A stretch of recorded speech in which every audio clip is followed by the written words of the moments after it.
বনু ইসরাইলের আরেকজন ব্যক্তি, সে প্রচণ্ড পাপ করেছিল সারা জীবনে। মৃত্যুর আগে সে তার সন্তানদেরকে বলেছে যে আমি যখন মারা যাব আমার দেহটাকে আগুনে পুড়িয়ে ফেলবে, পুড়িয়ে অর্ধেক ছাই সমুদ্রে ভাসিয়ে দিবে আর অর্ধেক ছাই বাতাসে উড়িয়ে দিবে। আমি যত পাপ করেছি আল্লাহ পাক যদি আমাকে ধরতে পারেন তাহলে আমার আর রক্ষা নাই। তার ধারণা যে আল্লাহ তাকে ধরতে পারবে, এটা ওর ধারণা। আকিদা, আকিদা কুফরি না? কুফরি বোঝেন না? যে বিশ্বাস করে যে আল্লাহ তাকে আবার পুনরুত্থিত করতে পারবেন না, এই আকিদা কি ইমানের আকিদা না কুফরি?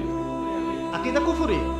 কুফরি আকিদা নিয়ে সে তার সন্তানদেরকে ওসিয়ত করছে। তার মৃত্যুর পর সন্তানরা তাই করবে। করার পরে আল্লাহ রাব্বুল আলামিন সাগরকে আদেশ করলেন ছাইগুলোকে জমা করে দাও, এবং বাতাসকে আদেশ করলেন ছাইগুলোকে জমা করে দাও। হাদিস কিন্তু সহিহ। প্রকৃতি আল্লাহর কথা শোনে না? প্রকৃতি আল্লাহর কথা শোনে না?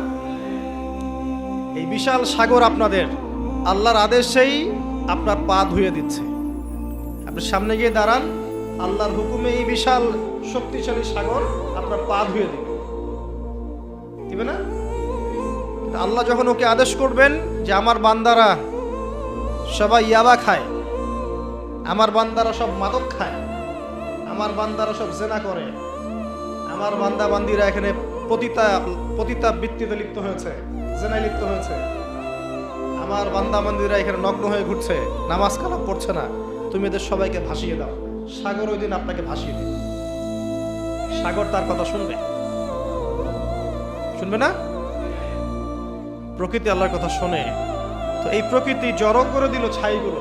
জড়ো করে দেওয়ার পরে আল্লাহ পাক ওই ব্যক্তিকে আবার জীবিত করে বললেন যে তুমি এই কাজটা কেন করেছিলে? কোন কাজ? মৃত্যুর পরে ছাই বানিয়ে উড়িয়ে দেওয়ার কাজটা কেন করেছিলে? তখন সেই ব্যক্তি বলছে মিন খাশিয়াতিকা ইয়া রাব্বি, হে আল্লাহ আমি আপনার ভয়ে এই কাজটা করেছি। আল্লাহ পাককে সে আরো একটা সেন্টেন্স বলেছে। আল্লাহ পাক হাদিসের মধ্যে নিয়ে এসেছেন, তিনি বলেছেন আমি আপনার ভয়ে করেছি কি করি নাই, হে আল্লাহ আপনি তো সেটা ভালো করেই জানেন। কথা বুঝতে পারছেন? তো আল্লাহ পাক বললেন ঠিক আছে আমি তোমাকে মাফ করে দিলাম। এখানে কিন্তু পাপ করার অ্যাক্সেস দেওয়া হচ্ছে না, আপনাকে পাপ করতে উৎসাহিত করা হচ্ছে না। আল্লাহ পাকের দয়া রহমত আমি বুঝাতে গিয়ে এই কয়েকটা হাদিস আপনাকে